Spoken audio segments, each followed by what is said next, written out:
Aquesta intervenció perquè resulta que el senyor Francisco Franco també va fer pantanos i eren bons o dolents els pantanos. Què fem? Li tornem a posar un carrer?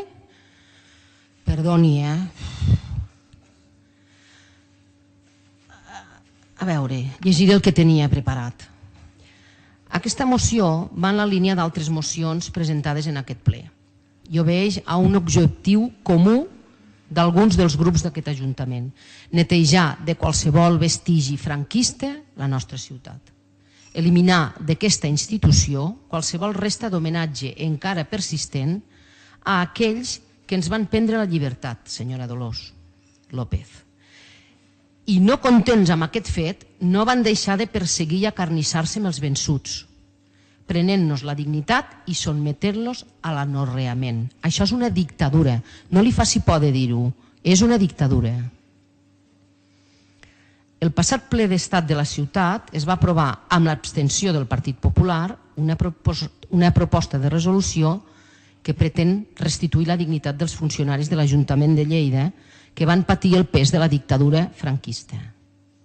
Avui, aquesta moció demana llevar qualsevol honor o reconeixement a aquells que van perpetrar aquesta tasca tan remarcable, la de signar informes que van legitimar afusellaments, desterraments i repressió en totes les seves facetes.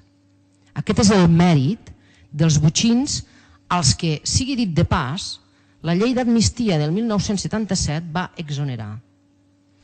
Llei que també, sigui dit de pas, incompleix la normativa internacional sobre drets humans. I no ho dic jo, ho diu l'Alt Comissionat de les Nacions Unides per als Drets Humans, quan va demanar-ne la seva derogació l'any 2012, petició que ha estat fins a dia d'avui totalment ignorada.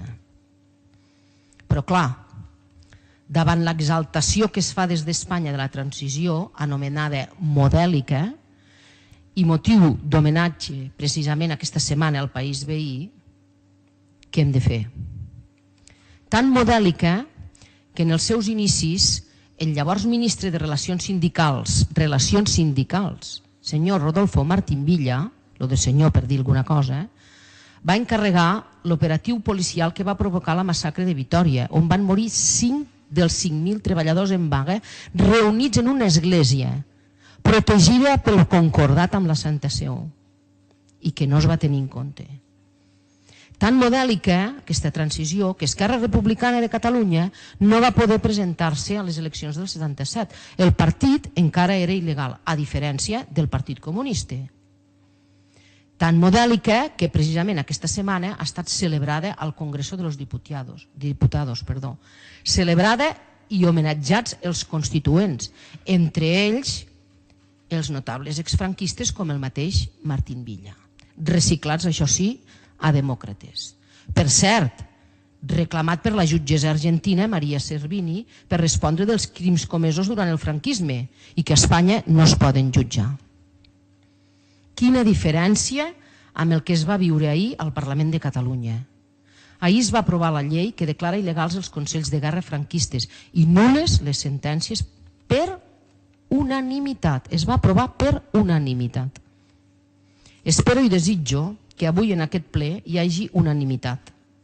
La mateixa, però ja veig que no, esperava i desitjava quan escrivia aquest text, la mateixa que hi va haver ahir al Parlament de Catalunya en l'aprovació de la llei de reparació jurídica de les víctimes del franquisme. Sí, ahir tots els partits aquí representats van voler fer justícia, reparar les víctimes. També és de justícia reprovar i manllevar els honors a qui els té precisament per perpetrar la barbàrie franquista, a Lleida. L'aprovació d'aquesta moció és el mínim que podem fer per no deixar impunes els actes gens honorables dels que van estar al capdavant de les institucions o van actuar com a garants de la dictadura franquista a la nostra ciutat. Nosaltres hi votarem a favor.